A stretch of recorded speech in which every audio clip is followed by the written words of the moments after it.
Super league কিংবা relegation league ছাড়াই শুরু হচ্ছে এবারের ঢাকা প্রিমিয়ার লিগের আসর। 4 মে থেকে শুরু হবে আসর। আজ উদ্বোধন করা হচ্ছে টুর্নামেন্টের ট্রফি। চলতি আসরে ফরম্যাট পরিবর্তনের পাশাপাশি খেলোয়াড়দের ফিটনেস ঠিক রাখতে খাদ্য তালিকায় আসছে পরিবর্তন। 12 দলের 12 অধিনায়কের উপস্থিতিতে জমকালো আয়োজনে উন্মোচিত হলো ঢাকা প্রিমিয়ার লিগের 2026 মৌসুমের ট্রফি। গত আসরের চ্যাম্পিয়ন আবাহনীর অধিনায়ক মোসাদ্দেক হোসেন সৈকতের হাতে ট্রফি উন্মোচনের মধ্য দিয়ে শুরু হলো দেশের ঘরোয়া ক্রিকেটের সবচেয়ে মর্যাদাপূর্ণ এই আসরের আনুষ্ঠানিকতা। আগামী 4 মে থেকে শুরু হতে যাওয়া এবারের লিগে দেখা যাবে আমূল পরিবর্তন।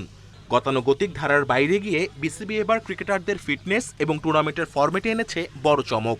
হঠাৎ করে ওই ভাতের অভ্যাস থেকে গ্রিল চিকেনে নিয়ে আসা ন্যাশনাল টিম প্লেয়ার্স বা যে আন্ডার 19 বলেন বা এই টিমের বলেন, ওনারা হয়তো বা এটাতে ইউজ টু অ্যাটলিস্ট হেলদিয়ার ওয়েতে কুক হচ্ছে বা এটার জন্যেই আমরা চেষ্টা করব একটা ভালো আমাদের যারা মেনু সেট করে তাদেরকে দিয়ে মেনু সেট করানো হয়েছে।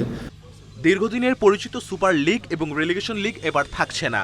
66 ম্যাচের এই লিগটি হবে সিঙ্গেল লিগ পদ্ধতিতে।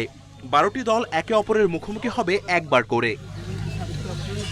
পাশাপাশি পয়েন্ট টেবিলের শীর্ষে থাকা দলটি সরাসরি চ্যাম্পিয়ন ট্রফি হাতে তুলবে। রেলিগেশন লিগ না থাকায় টেবিলের তলানিতে থাকা শেষ দুটি দল নেমে যাবে সরাসরি প্রথম বিভাগে। এই টুর্নামেন্ট চলার সময় রেনি সিজনটা আমাদের ফেস করতে হবে, কারণ আমরা এবার রিজার্ভ ডে রেখেছি প্রতিটা ম্যাচের জন্য।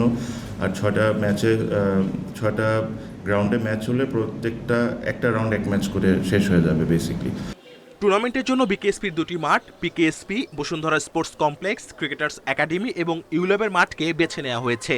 জাতীয় দলের আন্তর্জাতিক ব্যস্ততা না থাকলে মিরপুর শেরেবাংলা জাতীয় ক্রিকেট স্টেডিয়ামেও দেখা যাবে লিগের ম্যাচ।